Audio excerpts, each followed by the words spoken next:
திமுக ஆட்சி ஏன் இவ்வளவு இப்படி ஒரு ஆட்சியா அப்படின்ற மாதிரி தானே, ஒரு முகம் சுழிக்கிற ஆட்சியா திமுக? இப்படி முகம் சுழிக்கக்கூடிய ஒரு ஆட்சியா? ஏன்னா இதை பார்க்கும்பொழுது நம்ம செய்தித்தாள்களில் வாசிக்கும் போது நமக்கு எவ்வளோ ஒரு கொந்தளிப்பாக இருக்கும்.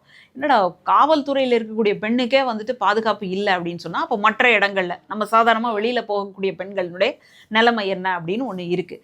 அப்போது இந்த மாதிரியான நிலைப்பாட்டுக்கு தான் நம்ம ஆரம்பத்திலேருந்து அதற்கான ஒரு நடவடிக்கை எடுக்கணும். எப்படி அப்படின்னு சொன்னால், நம்ம வளர்ப்பு முறையில் ஒரு சின்ன சின்ன மாற்றத்தை கொண்டு வர வேண்டும்.